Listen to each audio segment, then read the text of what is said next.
খেলা চলছে বিশ্বজুড়ে। ফুটবল ক্রিকেট ছাড়াও খেলা রয়েছে এক দীর্ঘ ফর্দ। শুধু ফলাফল নয়, গত, আজ এবং আগামীর খেলাকে প্রেস বক্স থেকে আমরা দেখতে চাই ভিন্ন চোখে।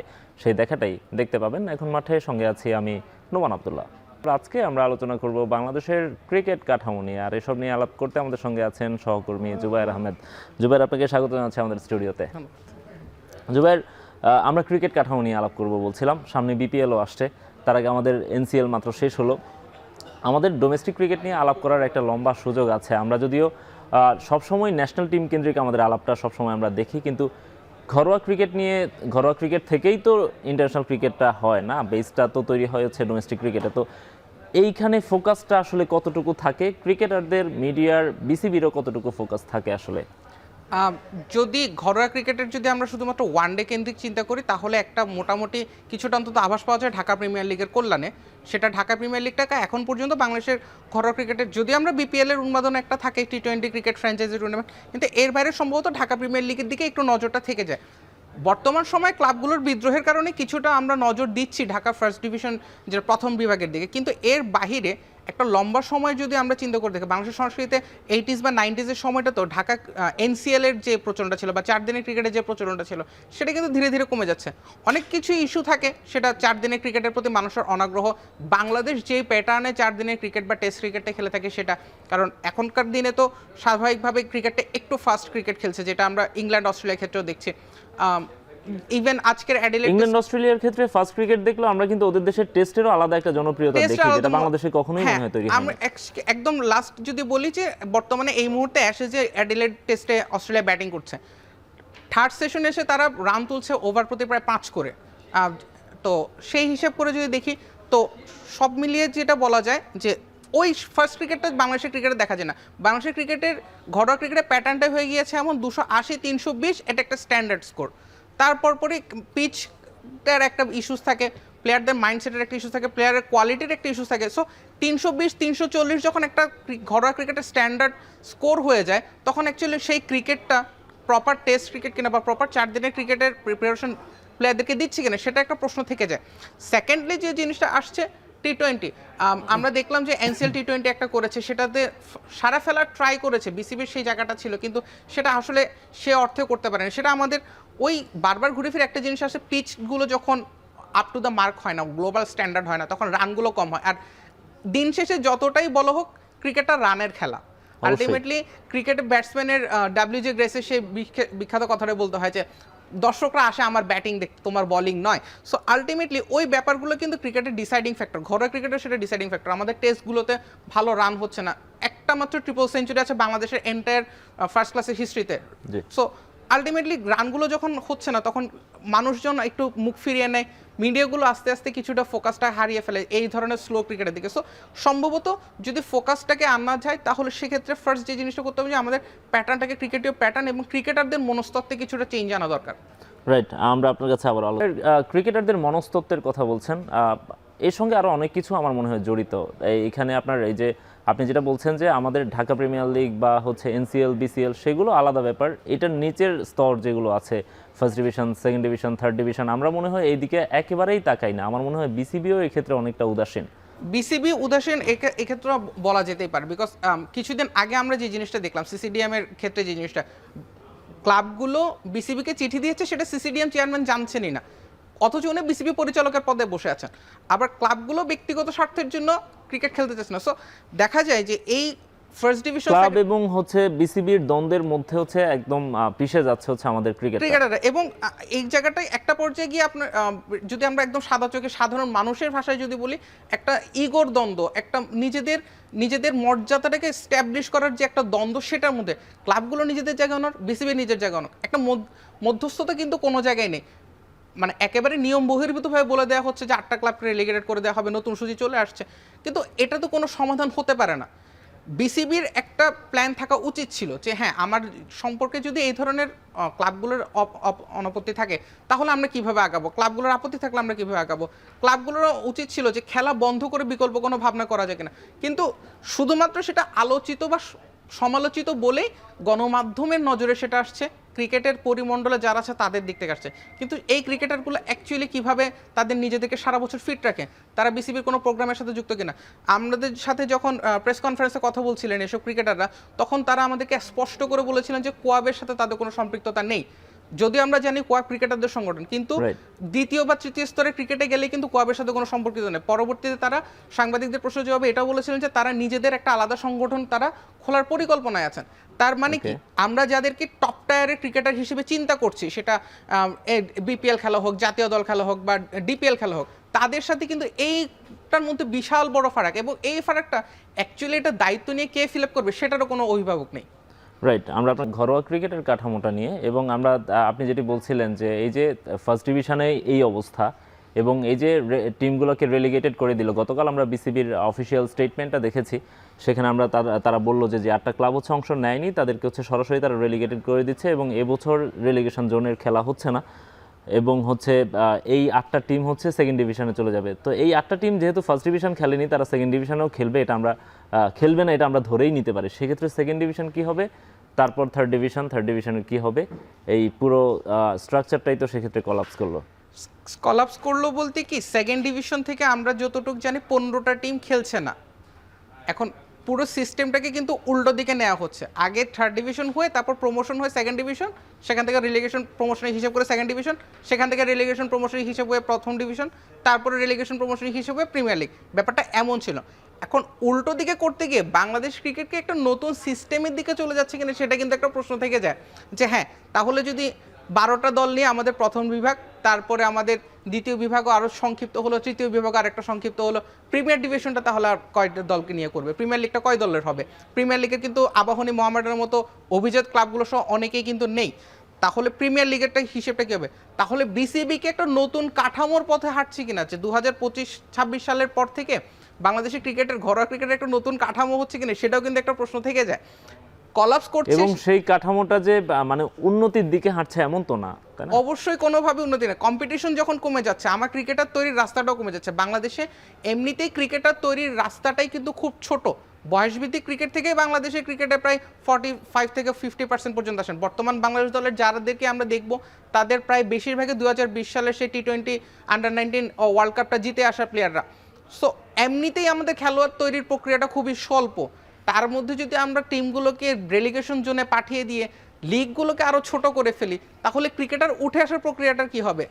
আর যে 44টা ক্লাবের প্রায় 900 ক্রিকেটারের ভাগ্য তো একেবারে, আমি যদি আউট অফ বক্স রেখেও দিই, এটা যদিও অমানবিক কথা শোনাবে, কিন্তু তাদেরকে যদি একেবারে আমি হিসেবের বাইরেও রেখে দিই, তাহলে আমার যেই এক্সিস্টিং যে প্লেয়ারগুলো আছে তারা কতটা কম্পিটিটিভ ক্রিকেট খেলছে, সেই কম্পিটিটিভ ক্রিকেট থেকে আমরা কি পরিমাণ, এইরকম কম কম্পিটিশনের ক্রিকেট থেকে আমরা কতটা ইফেক্টিভ প্লেয়ার পাবো, সেটাও কিন্তু একটা বড় ধরনের প্রশ্ন থেকে যায়। সুতরাং আলটিমেটলি এটা শুধুমাত্র আমরা হয়তোবা চিন্তা করছি যে লিগের ক্ষেত্রে একটা ডিসঅ্যাডভান্টেজ, কিন্তু এই যে সংকটটা যেটা হবে সেটা অনেকটা টিপ অফ দ্য আইসবার্গের মতো, এর নিচে আরো অনেক বড় সংকট থেকে যাবে বাংলাদেশ ক্রিকেটে, এবং এটা দেশের ক্রিকেটের জন্য অনেক বড় একটা ডিজাস্ট্রাস ব্যাপার হতে পারে, রাইট? আমরা একটু এই বিপিএল, ফার্স্ট ডিভিশন, ডিপিএল এসব থেকে একটু বিপিএল এর দিকে মুভ করতে চাই। আমরা বিপিএল একটা আসছে সামনে, এবং সেই বিপিএলে আমরা এবারও প্রতি বছর আমরা যেটা দেখি যে অনেকগুলো সমালোচনা থাকে, বিতর্ক থাকে। এইবার বিপিএল নিয়ে আগে থেকেই অনেক কথা শুরু হয়ে গেছে। সেই বিপিএল নিয়ে মনে হয় এখন কথা একটু কম হচ্ছে, ফার্স্ট ডিভিশনের দিকেই মনে হয় ফোকাসটা বেশি চলে গেছে। তারপরও বিপিএল এর প্রস্তুতিটা শুরু হতে যাচ্ছে, আর কদিন পরই টিমগুলো হয়তো নামবে, কিন্তু এখন পর্যন্ত কোনো টিম প্র্যাকটিসও শুরু করেনি। আপনি দু একটা টিমের সঙ্গে হয়তো কথা বলেছেন, আমাদেরকে একটু জানাবেন যে ওই টিমগুলো কী ভাবছে, বিপিএল নিয়ে তাদের প্ল্যানগুলো কেমন? বিপিএল নিয়ে কথাবার্তা আমার কথা বলার সুযোগ হয়েছিল রাজশাহী ওয়ারিয়র্সের কোচ হান্নান সরকার এবং রংপুর রাইডার্সের সহকারী কোচ মোহাম্মদ আশরাফুলের সঙ্গে। তাদের দুজনেরই ভাষ্যটা একই রকম, যে প্লেয়ারদেরকে তারা রেস্ট দিতে চাচ্ছেন। এনসিএল খেলে এসেছে, 7টা রাউন্ডে 4 দিনের ক্রিকেট খেলেছে, সুতরাং তাদেরকে একটা রেস্ট তারা দিতে চাইছেন। সেজন্য 1 সপ্তাহের রেস্ট দিয়ে তাদেরকে ক্যাম্পটা শুরু করবে। আমার সাথে যতটুকু কথা হয়েছে, রাজশাহী 20 তারিখ থেকে ক্যাম্প শুরু করবে। তারা 20-21 ক্যাম্প করে 22 তারিখ তারা রংপুরের বিপক্ষে একটা প্রীতি ম্যাচ খেলবে। ওটা একটা রাজশাহীর একটা প্ল্যান, রংপুরের একটা সার্টেন প্ল্যান আছে, সেটা অনেকটা পেশাদার মনোভাবের। কিন্তু ভয়ানক ব্যাপার হচ্ছে অন্যান্য টিমগুলো কি করছে। আমরা কিন্তু এখন পর্যন্ত অনেকগুলো দলের সঙ্গে আমরা কথাবার্তা বলেছি, কোনো আপডেট পাইনি। বিশেষ করে কয়েকটা দলকে মনে হয় আপডেট নেওয়ার জন্য যোগাযোগ করেও পাওয়া যাচ্ছে না। আবার বেশ কিছু টিমের সঙ্গে আমি যদি বলি, আমি অনেকগুলো টিমের কোচকে আমি যোগাযোগ করেছি, তারা বলছেন যে তারা এখনো ঢাকাতেই আসেননি এবং তারা অ্যাকচুয়ালি ঢাকায় ক্যাম্প করবেন কিনা সেটা নিয়ে সন্দেহ আছে।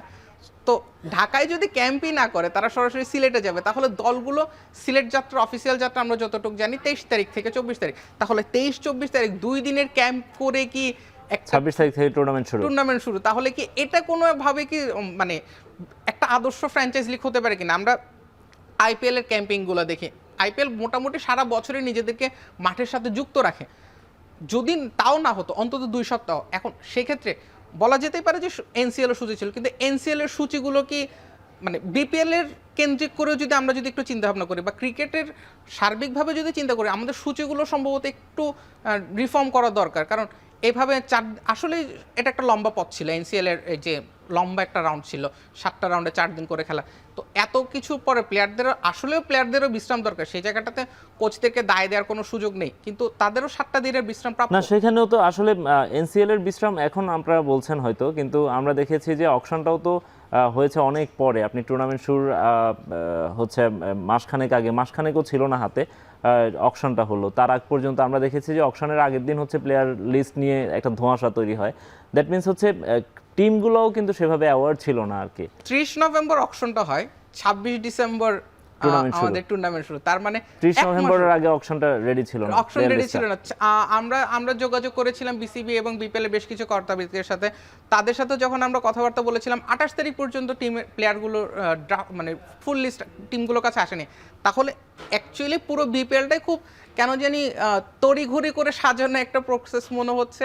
সো এটাও একটা বড় ধরনের প্রশ্ন থেকে যায় যে বিপিএল কেন্দ্রিক পরিকল্পনাগুলো আসলে কতটা যত্ন সহকারে করা হয়। খুব বেশি যত্ন নিয়ে যদি করা হতো তাহলে হয়তো বা এই ধরনের একটা সিচুয়েশন দেখতে হতো না, যেখানে টুর্নামেন্ট মাঠে গড়ানোর 2 সপ্তাহ আগে এনসিএল খেলছে। কদিন আগে আমাদের এখানে একজন সাবেক অধিনায়ক এসেছিলেন, হাবিবুল বাশার। তিনিও একটা ফ্র্যাঞ্চাইজির সঙ্গে ছিলেন, পরবর্তীতে সেখান থেকে সরে তিনি বিপিএল এর টেকনিক্যাল কমিটির দায়িত্ব নিলেন। তিনি সেখানে আমাদেরকে বলছিলেন যে বিপিএল এর এই প্রসেসগুলোর বিষয়ে কিন্তু তিনিও সমালোচনা করছিলেন। একটা বিষয় বারবার বলছিলেন, সেটা হচ্ছে ফ্র্যাঞ্চাইজিগুলোকে যদি প্র্যাকটিসের জন্য আরেকটু বেশি সময় দেওয়া যায়, এটা হচ্ছে আপনার টুর্নামেন্টটাকে কম্পিটিটিভ করার জন্য হলেও তো আপনাকে এই সময়টা দিতে হবে। কিন্তু এখন পর্যন্ত আমরা দেখছি যে এখন ফ্র্যাঞ্চাইজিগুলো বলছে তারা প্লেয়ারদেরকে রেস্ট দিচ্ছে, আবার তার আগে তারা প্লেয়ারদের ঠিকমতো দলটা গুছাতে পারেনি ঠিকমতো, এখন পর্যন্ত আসলে তাদেরকে আমরা মাঠে দেখছি না। সো এই সব বিষয়গুলো, এই যে উদাসীনতাগুলো, এগুলা কি আসলে টুর্নামেন্টটাকেই আসলে একটু ডাউনগ্রেড করে কিনা? অবশ্যই ডাউনগ্রেড করে। আমরা যদি বিপিএল এর, আমরা সবসময় একটা জিনিস বলি যে একটা প্রাইম থাকে, যে কোনো জিনিসের একটা সর্বোচ্চ বিন্দু প্রাইম থাকে। বিপিএল এর প্রাইমটা কখন ছিল? বিপিএল এর প্রাইমটা ছিল সেই 15-16 পর্যন্তই। এরপর থেকে বিভিন্ন শুরুর 2-3টা আসরে মূলত, এরপর থেকে কিন্তু ধীরে ধীরে কমছে, বিভিন্ন বিতর্ক যুক্ত হচ্ছে, কখনো ফিক্সিং এর বিতর্ক আসছে, কখনো পেমেন্টের বিতর্ক আসছে, কখনো কোচদেরকে নিয়ে বিতর্ক আসছে। সেগুলো আস্তে আস্তে কিন্তু বিপিএলটা এখন এমন হয়ে গেছে, বিবিসির জরিপে একটা ছিল যেখানটা ধরা হচ্ছিল বিশ্বের সবচেয়ে কম্পিটিটিভ ক্রিকেট লিগগুলো, সেখানের মধ্যে টপ 10 এর ভিতরে কিন্তু বিপিএলকে খুঁজে পাওয়া যায় না। আমার যতটুকু মনে পড়ে টপ 15 এর ভিতরে বিপিএল ছিল না। কেন? অথচ বিপিএল এর কিন্তু মাঠে দর্শক থাকে, প্রত্যেকটা বিপিএল এ দর্শকরা মাঠে গিয়ে খেলা দেখেন। মাঝে দুই একটা আসর বাদ দিলে, দুই একটা আসর, আইএল টি20তে কিন্তু দর্শক থাকে না, অনেকগুলোতেই অনেক ফ্র্যাঞ্চাইজি লিগে কিন্তু দর্শক থাকে না। বিপিএল এ মানুষ দেখতে চায়, কিন্তু মানুষের আগ্রহ থাকে, বাংলাদেশের পার্সপেক্টিভে অন্তত বলতে পারে মানুষের প্রচুর আগ্রহ থাকে, কিন্তু সেই আগ্রহটার যথাযথ মূল্যায়নটা কিন্তু বিপিএল কখনোই করতে পারে না, অন্তত 2017-18 বা 19-20 পর থেকে। সো এটা একটা বড় সমস্যা বিপিএল।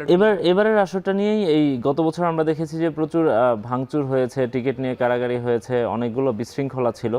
এই ধরনের ইস্যুগুলোতে কি এবার বিপিএল, বিসিবি বা যারা আয়োজক কমিটি তারা বাড়তি কোনো উদ্যোগ নিয়েছে কিনা? আমরা ফিক্সিং বা ওই কেন্দ্রিক আলোচনা বেশি দেখেছি, সেজন্য আমরা এবার একটু মাঠের আলোচনাটা করতে চাচ্ছি, বা গ্যালারি কেন্দ্রিক বা দর্শক কেন্দ্রিক আলোচনাটা আমরা এখন পর্যন্ত শুনিনি। আপনি কারো কাছ থেকে শুনেছেন কিনা ওই বিষয়ে কোনো আয়োজন আছে কিনা? বিপিএল এর যদি আমি কর্তা ব্যক্তির সঙ্গে জড়িত বলি, তাদের প্রত্যেকেরই ফোকাসটা শুধুমাত্র ফিক্সিং, বিতর্ক, টিমগুলোর সাথে সিআইডি নিয়োগ, হোটেলে কেউ আসতে পারবে না, এইটুকু ধরবাদের মধ্যে আরেকটা আছে ব্যাংক গ্যারান্টি। Bank guarantee. কিন্তু আমাদের টিকিটগুলো কিরকম হবে এখন পর্যন্ত কিন্তু বিপিএল কর্তৃপক্ষ কিন্তু অফিসিয়ালি টিকিটের প্রাইস অ্যানাউন্স করেনি। জি, এটা কিন্তু একটা বড় মানে অ্যাকচুয়ালি আজকের দিন সহ হিসেব করলে 9 দিন কেন্দ্রিক কোনো আলাপই হয়নি এখন পর্যন্ত। টিকিট কিভাবে টিকিট কালেক্ট করা হবে, দর্শকরা কিভাবে মাঠে যাবে, কিছুই এখনো হয়নি, অথচ টুর্নামেন্টের বাকি 9 দিন। আজকের দিনটাকে সহ যদি আমরা গণনায় নিই তাহলে 9 দিন, আজকের দিনটা চলে গেলে 8টা দিন থাকবে, কিন্তু এখন পর্যন্ত বিসিবি টিকিট নিয়ে কি প্ল্যান করছে? গতবার আমরা কিছুটা অন্তত দেখলাম যে হ্যাঁ একটা আবু সাইড স্ট্যান্ড করা হলো, জিরো ওয়েস্ট জোন করা হলো, অনেক কিছু একটা ছোট ছোট কিছু ইনিশিয়েটিভস দেখেছিলাম। এবছরের ইনিশিয়েটিভসটা অ্যাকচুয়ালি কি করতে যাচ্ছে বিসিবি আমরা এখন পর্যন্ত জানি না। আগামী 8 দিনের ভিতরে একটা প্ল্যান দাঁড় করিয়ে সেটাকে খুব মানুষের কাছে গ্রহণযোগ্য করে ফেলা হবে, মানুষকে প্রচণ্ডভাবে আগ্রহী করে ফেলা হবে, সে ধরনের তেমন কিন্তু আভাস দেখা যায়নি। একমাত্র ঢাকা ক্যাপিটালসের শোয়েব আক্তার ছাড়া আমরা আর কোনো বিদেশিকেও আর মাঠে আসতে দেখিনি। দর্শকরা যাবে কাদেরকে দেখতে? বিদেশি ক্রিকেটাররাই বিপিএল এর ফ্র্যাঞ্চাইজির প্রাণ, রাইট? তো দর্শকরা কাদেরকে মাঠে দেখতে যাবে? দর্শকরা কেন আগ্রহী হবে আমাদের এই বিপিএল এর জন্য? বিপিএলটার কোনো কিছুই এখন পর্যন্ত ঠিকঠাক হয়নি। সূচিটা দিয়েছে, সেটার জন্য অবশ্য বিসিবিকে ধন্যবাদ জানাতেই হতে পারে যে এত কিছুর পর অন্তত সূচিটা তারা প্রকাশ করেছে, কিন্তু এর বাইরে কোনো প্ল্যানই কিন্তু বিসিবি এখন পর্যন্ত আমাদের সামনে আনেনি। রাইট জুবাইর, কালকে আমরা আপনার একটা প্রতিবেদন দেখলাম, সেখানে আশরাফুল, হান্নান সরকার ওনাদের সঙ্গে আপনার কথা হয়েছে। তারা বলছিলেন যে বিপিএলটাকে কিভাবে বিশ্বকাপের প্রস্তুতির মঞ্চ করা যায়, তারা ফ্র্যাঞ্চাইজগুলোর কাছে একটা আহ্বান জানাচ্ছেন আর কি, যে জাতীয় দলের কথা যেন ভাবে। এই ধরনের টুর্নামেন্টে আসলে জাতীয় দলের কথা ভেবে দল পরিচালনা করার সুযোগ থাকে কি না? প্রত্যেকটা দল আসবে চ্যাম্পিয়ন হতে, সে তার বেস্ট প্ল্যানটা নিয়ে হাজির হবে। যদি আমরা জাতীয় দলের মূল আলাপটা এসেছিল মোহাম্মদ আশরাফুলের কাছ থেকে এভাবে যে ব্যাটিং অর্ডার নিয়ে জাতীয় দলে যে পরীক্ষা নিরীক্ষাটা চলছে সেটা যেন ফ্র্যাঞ্চাইজ টিমগুলো রাখে, কিন্তু প্রশ্ন হচ্ছে সেটা সম্ভব কিনা। জাতীয় দলের স্বীকৃত যদি আমরা যে 3 জন ওপেনার বলছি, সাইফ হাসান, পারভেজ হোসেন ইমন, তামিম, 3 জনের প্রত্যেকে আলাদা আলাদা খেলছেন, প্রত্যেকেই চাইবে এই 3 জনকে দিয়ে নিজেদের ওপেনিংটা শুরু করাতে। জাতীয় দলে আসলে আমরা দেখতে পাই সাইফ হাসানের কিছু আপস অ্যান্ড ডাউনস থাকে। একদম ওপেনিং এর ফার্স্ট বলটা যখন উনি ফেস করে থাকেন, যখন ওপেনার হিসেবে খেলেন, তখন তার গড়টাকে প্রায় 30-এর কাছাকাছি চলে যায়, কিন্তু স্ট্রাইক রেটটা কমতির দিকে থাকে। আবার 4th পজিশনে তিনি যখন ব্যাট করেন তখন তার গড় খুব ভালো থাকে, কিন্তু স্ট্রাইক রেট 114-এর ঘরে নেমে যায়। তো জাতীয় দল নিয়ে এরকম সাইফ হাসান কেন্দ্রিক একটা এক্সপেরিমেন্ট চলে, যেটার কারণে পারভেজ হোসেন ইমন, লিটন দাস এবং সাইফের 3 জনের পজিশনটা সফল হয়। কিন্তু বিপিএলে তো এটা সম্ভব না। বিপিএল এর রংপুর রাইডার্স অবশ্যই চাইবে সাইফকে নিয়ে একটা, এবার সম্ভবত সাইফ ঢাকাতে খেলছেন, যাই হোক যেই দলে খেলুক, সাইফ এবার চাইবে সাইফকে নিয়ে একটা ফায়ার একটা স্টার্ট দিয়ে চাইবে। ঠিক একই কথা প্রযোজ্য পারভেজ ইমনের বেলাতেও, একই কথা প্রযোজ্য তানজিমের বেলাতেও, তানজিম। সো তারা প্রত্যেকে একটা ফায়ার স্টার্ট দিয়ে যাবে। সুতরাং ওই জায়গাটা থেকে দলগুলো অ্যাকচুয়ালি নিজেদের চ্যাম্পিয়নশিপের কথা, নিজেদের স্বীকৃতির কথাগুলো বাদ দিয়ে দেশের জন্য চিন্তা করবে, তাও একটা বিশ্বকাপ যেটা প্রায় কিনা আরো 2 থেকে 3 মাস পরে সেটা চিন্তা করবে, সেটা একটু তবে নিশ্চয়ই সবার মনোযোগের কেন্দ্রে থাকবে বিপিএলটা, কারণ যেহেতু টি-20 ফরম্যাট, সেটাও টি-20 বিশ্বকাপ, এবং এই ফরম্যাটের মাধ্যমে ক্রিকেটারদেরও একটা প্রস্তুতির ব্যাপার কিন্তু আছে। এই সেন্সে 12-13টা ম্যাচ কম্পিটিটিভ ম্যাচ তারা খেলবেন, সুতরাং নিজেদের ফিটনেস, নিজেদের পারফরমেন্স সব কিছুর দিকে ক্রিকেটারদের নিশ্চয়ই একটা আলাদা মনোযোগ থাকবে, রাইট? ক্রিকেটারদের আলাদা মনোযোগ থাকবে, কিন্তু সেই প্রস্তুতিটা কতটা যথাযথ হবে সেটা বোঝা যাবে আমরা কোন কন্ডিশনে তাদেরকে খেলতে দিচ্ছি।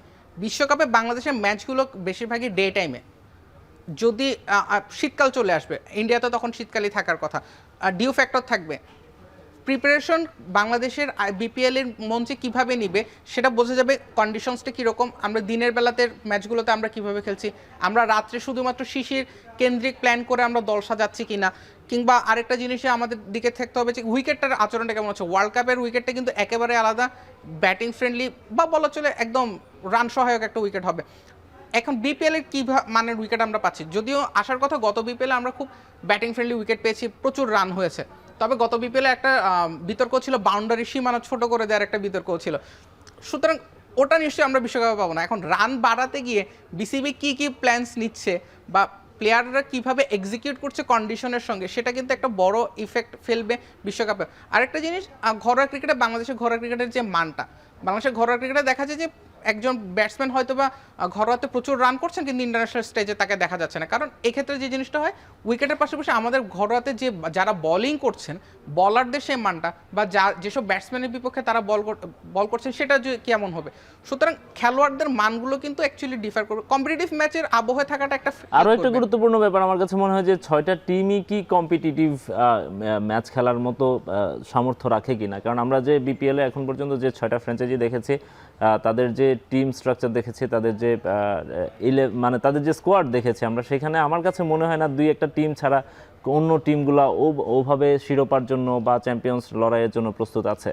বিপিএল এর এবারে যদি একদম সহজ সরলভাবে বলতে চাই, রাজশাহী এবং রংপুর এই দুটো টিমের বাহিরে কিন্তু খুব বেশি কম্পিটিটিভ টিম কেউ করতে পারেনি।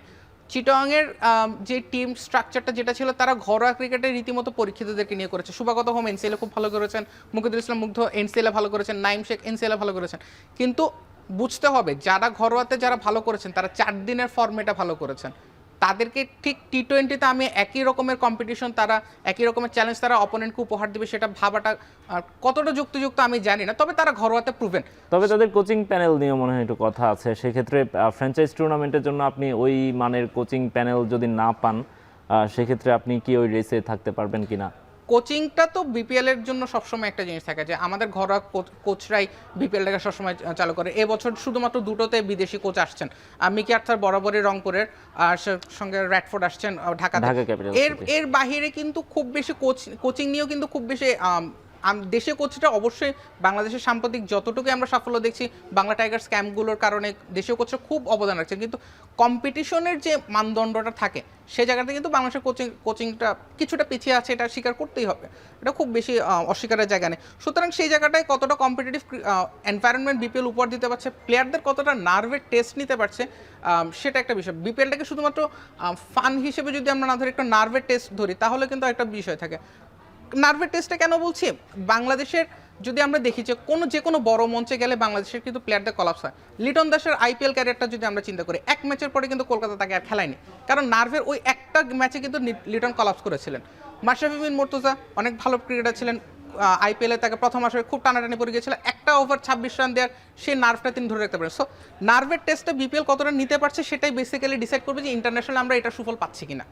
রাইট, আরও 2-একটা ফ্র্যাঞ্চাইজি আছে যেগুলো নিয়ে আমরা খুব একটা আলাপ করছি না। নোয়াখালী নিয়ে মনে হয় আমরা আলাপ করছি না, খালেদ মাহমুদ সুজনের মতো একজন ভেটেরান কোচ সেখানে আছেন, কিন্তু তার দলটা নিয়ে খুব বেশি আলাপ হচ্ছে না।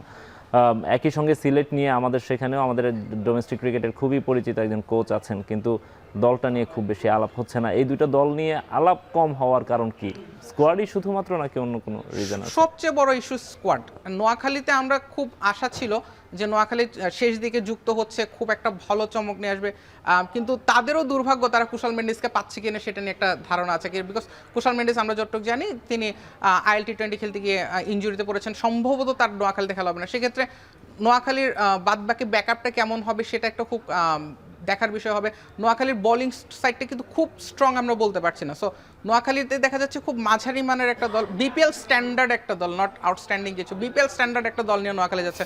সুতরাং তাদেরকে একটু, আর সিলেটের যে জিনিসটা হয়, সিলেট বরাবরই কিছুটা পিছিয়ে থাকে, কিছুটা সবসময় আন্ডারডগই থাকে, কিন্তু মাশরাফি, মুশফিক এবং শান্তদের সেই মৌসুমটা 2022-এর সেই মৌসুমটা বাদ দিলে সিলেট সবসময় একটু আলোচনার বাইরে থাকে। বাট দেখার বিষয় যে সোহেল ইসলামের কোচিংয়ে সিলেট কেমন করছে, কারণ এই বছর তাদের সোহেল ইসলাম যেমনটা এখন মাঠের সাথে এসে বলে গিয়েছিলেন যে সাইম আইয়ুব তাদের ট্রাম্প কার্ড। সো সাইম আইয়ুবের মতো একটা সাইনিং আছে তাদের বিদেশি সাইনিংটাও যদি মোটামুটি ক্লিক করে হয়তো বা সিলেটও টপ 4-এর দিকে থাকবে। আর টপ 4-এ থাকার জন্য লড়াইটা মনে হয় খুব বেশি জমজমাট হবে না। আমরা ফাইনাল বা ট্রফি নিয়েই আসলে বা শিরোপা কারা যেতে সেটা নিয়েই মনে হয় বেশি প্ল্যান করতে হবে। তবে একটা জিনিস হচ্ছে জুবাইর আলাপ করতে হবে, সেটা হচ্ছে যে বিপিএলের ফ্র্যাঞ্চাইজিগুলো তাদের মধ্যে প্রফেশনালিজম কতটা এসছে বা তারা কতটা প্রফেশনাল। ছোট ছোট কিছু জিনিস আমরা দেখি, ধরেন সিলেট টাইটান্সের আমরা পরশুদিন একটা জিনিস দেখলাম যে তারা হচ্ছে মমিনুল হককে তাদের দলে নিয়েছে, তাদের অফিসিয়াল ফেসবুক পেজে তারা মমিনুল হককে নিয়ে একটা কার্ড দিয়েছে, সেখানে একটা ছবি দিয়েছে সাকিব আল হাসানের। হ্যাঁ, তো এই ধরনের ব্লান্ডারগুলো তারা করে। এই যে ছোট ছোট বিষয়গুলো কিন্তু হচ্ছে আপনার একটা টিমকে নিশ্চয়ই ইয়ে করে না। পেশাদারিত্বের জায়গা থেকে বলতে গেলে একটা দলের সবচেয়ে বড় সমর্থক মানে বলো ইঞ্জিন হচ্ছে তাদের সমর্থকরাই মাঠে গিয়ে আপনার জন্য গলা ফাটায়। এখন পর্যন্ত বিপিএল এর কোনো দলকে অফিসিয়াল মার্চেন্ডাইজ ফ্যানদের জন্য আনতে পেরেছে রংপুর বাদে? এবং রংপুর যদিও এনে থাকে সেটা কতটা, ফরচুন বরিশাল কিছুটা ট্রাই করেছিল, কিন্তু সেটা অফিসিয়াল মার্চেন্ডাইজ ছিল না। সো আলটিমেটলি অফিসিয়াল মার্চেন্ডাইজ কিন্তু কেউ আনতে পারেনি এতগুলো বছর পরেও। আর ফ্র্যাঞ্চাইজগুলো এত বেশি পরিমাণে চেঞ্জ হচ্ছে, মাঝে মাঝে যারা নিয়মিত বিপিএল নিয়ে কাজ করছে তারাও ফ্র্যাঞ্চাইজ নেমগুলো মনে রাখতে হিমশিম খাচ্ছে। সুতরাং কালচার যেটা বলছি, বিপিএল এর যে একটা কালচার বলে, বিপিএল একটা সংস্কৃতি বলে, সেই কালচারটা কিন্তু কখনো গড়ে ওঠেনি। আমার সাথে কথা হচ্ছিল হাবিবুল বাশা সুমনের, তিনি আমাকে বলছিলেন যে আপনি টেকনিক্যাল কমিটির সদস্য হিসেবে তার প্রত্যাশা কি, তিনি নিজেও বলছিলেন যে বিপিএল এর কালচারটা কখনোই গড়ে ওঠেনি। এবছর বিপিএল এ একটা দলকে, প্রতিটা দলকে 5 বছরের জন্য করে দেয়া হচ্ছে, নামগুলো কখনো চেঞ্জ হবে না সেই ধরনের একটা শর্ত দেওয়া হচ্ছে। এটা হয়তো বা একটা ইনিশিয়েটিভ যেটা কালচার হতে পারে, তবে শেষ পর্যন্ত সেই ফ্র্যাঞ্চাইজিগুলো টিকে থাকতে পারবে কিনা, যাদেরকে দেওয়া হয়েছে তারা শেষ পর্যন্ত এটা 5 বছর পর্যন্ত ধরে রাখতে পারবেন কিনা, এটা নিয়েও কিন্তু এখনই প্রশ্ন ওঠা শুরু হয়েছে। জুবাইর, আমরা আপনার কাছে আবারও ফিরবো। আমরা কথা বলছিলাম দেশের ক্রিকেট নিয়ে, বিপিএল নিয়ে আমরা তখন আলাপ করছিলাম। বিপিএল এর প্রসঙ্গে আলাপ করতে গেলেই বারবারই আইপিএল এর কথা চলে আসে। বিপিএলটাকে আমরা আগে আইপিএল এর সঙ্গে তুলনা করে ফেলতাম, এখন মনে হয় ভুল করে ওইটা আর করি না।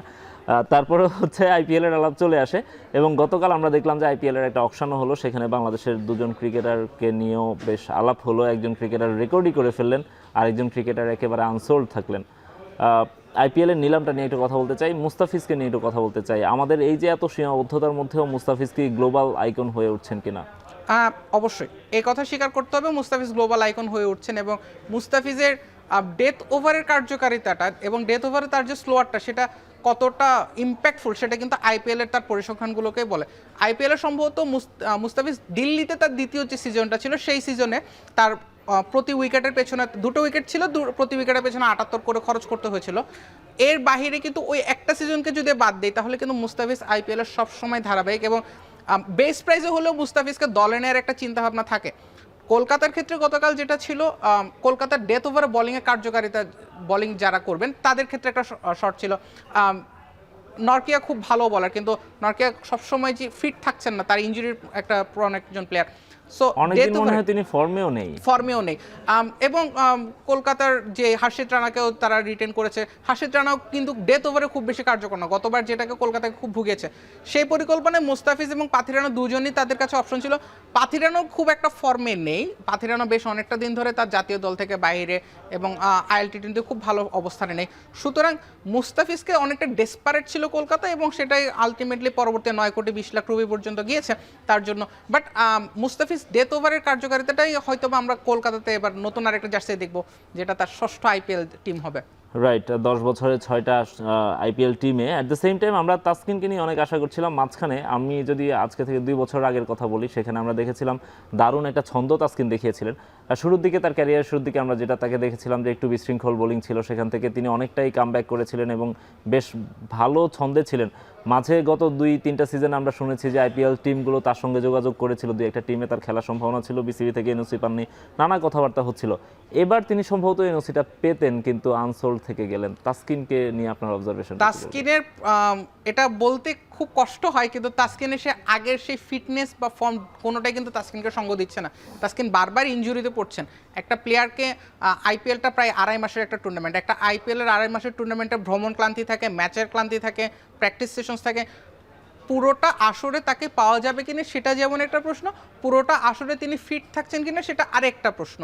তাসকিনের ফিটনেস ইস্যুটা কিন্তু তাকে খুব ভোগাচ্ছে, এবং বাংলাদেশ দলেও যে তিনি খুব বেশি নিয়মিত হতে পারছেন তা কিন্তু না। আসা যাওয়া কি একটু থাকেই, প্রত্যেকটা সিরিজে হয়তো প্রত্যেকটা সিরিজে 1-2টা ম্যাচে বিশ্রাম দেওয়া হচ্ছে। সুতরাং তাসকিনের নিজের ফিটনেসটার দিকে হয়তোবা তাসকিনকে আরেকটু মনোযোগী হতে হবে। গ্লোবাল স্টেজে যদি তাকে নিজেকে আরেকবার দেখতে চান, সেক্ষেত্রে হয়তোবা তাসকিনের নিজের বোলিংয়ের পাশাপাশি ফিটনেসটার দিকে একটু নজর দিতে হবে। বাংলাদেশের আরও কয়েকজন ক্রিকেটার ছিলেন, 5 জন ক্রিকেটার ছিলেন, এই 2 জন ছাড়াও আরও 5 জন ক্রিকেটার আইপিএল নিলামে ছিলেন, যাদেরকে ডাকাও হয়নি।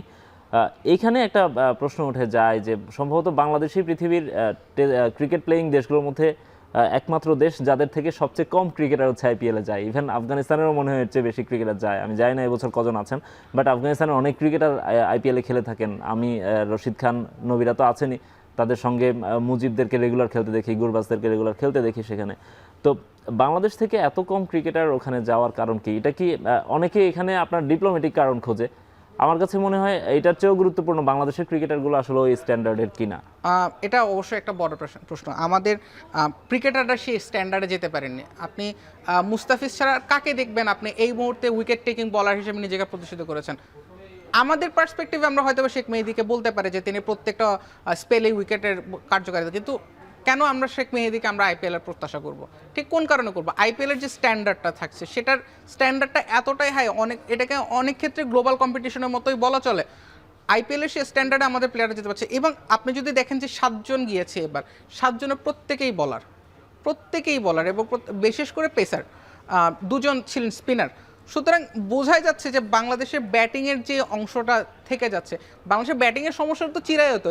আইপিএলের নিলামগুলোর দিকে তাকালে সেটা আরও বেশি স্পষ্ট হয়। আমাদের মোহাম্মদ আশরাফুল 2008 সালের আইপিএলের পরে কেউ স্বীকৃত ব্যাটার হিসেবে কিন্তু আইপিএলে নিজেকে প্রতিনিধিত্ব করতে পারেন। লিটন দাস করেছিলেন, আরেকজন করেছিলেন তামিম ইকবাল, তিনি সম্ভবত খেলার সুযোগ পান। কোনো সুযোগই পাননি 2012 আসলে পুনেতে। সো কোনো সুযোগই পাচ্ছেন না। সো এটা হয়তো বোঝায় দেয় যে বাংলাদেশের ব্যাটিং স্ট্যান্ডার্ড বা বাংলাদেশের ক্রিকেটিং স্ট্যান্ডার্ডটা গ্লোবাল স্টেজ থেকে ঠিক কতটা নিচে। প্রত্যাশা থাকবে ভালো কিছুর, কিন্তু সে প্রত্যাশার জন্য যে সিস্টেমটা দরকার, আমরা ক্রিকেট কাঠামো নিয়ে যখন আজকে কথা বলছি, আমাদের ক্রিকেটার উঠে আসার প্রক্রিয়া নিয়ে যখন কথা বলছি, সেই উঠে আসার প্রসেসটাই এতটাই ভঙ্গুর দশায় থাকে যে একজন ক্রিকেটার নিজেকে ওয়ার্ল্ড ক্লাস পারফর্মার করবেন বা গ্লোবাল স্টেজে বড় নাম হয়ে উঠবেন, সেই ধরনের সিচুয়েশন হয়তো বাংলাদেশের ক্রিকেট শুরু থেকে কাউকে দিতে পারে না। Right, at the same time আমাদের ক্রিকেটারদের স্ট্যান্ডার্ড নিয়ে আমরা কথা বলছি, আমাদের টুর্নামেন্টের স্ট্যান্ডার্ডটা নিয়েও কথা বলা যায়। সামনে যেহেতু আইপিএলই থাকে এবং আইপিএল সবসময় আমাদের মনে হয় চোখে আঙ্গুল দিয়ে দেখিয়ে যায় যে একটা ফ্র্যাঞ্চাইজ টুর্নামেন্ট কেমন হওয়া উচিত। অনেক বছর ধরে আমরা সেটি কেবল দেখছি।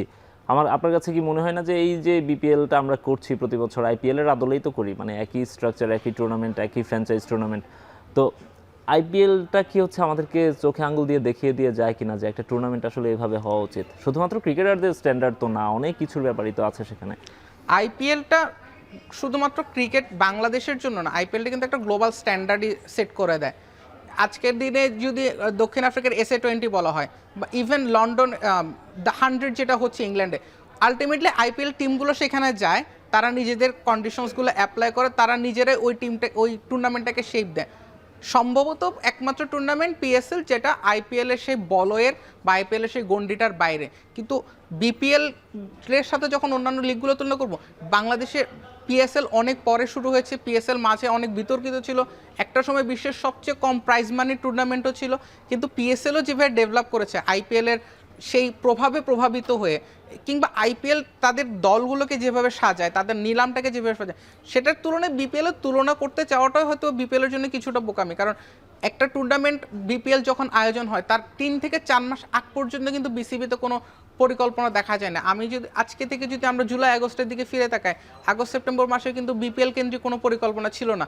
সম্ভবত কিছু আলোচনা ছিল, কারা ফিক্সিং এর সাথে জড়িত, কখন তদন্ত কমিটির রিপোর্টগুলো আসবে, 900 পৃষ্ঠার একটা তদন্ত কমিটি এসছে, সেই 900 পৃষ্ঠারও কিন্তু কোনো হদিস আমরা এখন পর্যন্ত পাইনি। 900 পৃষ্ঠা পর্যন্তই আমরা জানি, এর ভেতরের 900 পাতার ভেতরে কি কি লেখা আছে কেউ জানে না। সুতরাং বিপিএলটা প্রস্তুতি থেকে শুরু করে এক্সিকিউশন সবকিছুতে বিপিএল অনেকটাই পিছনে থাকবে।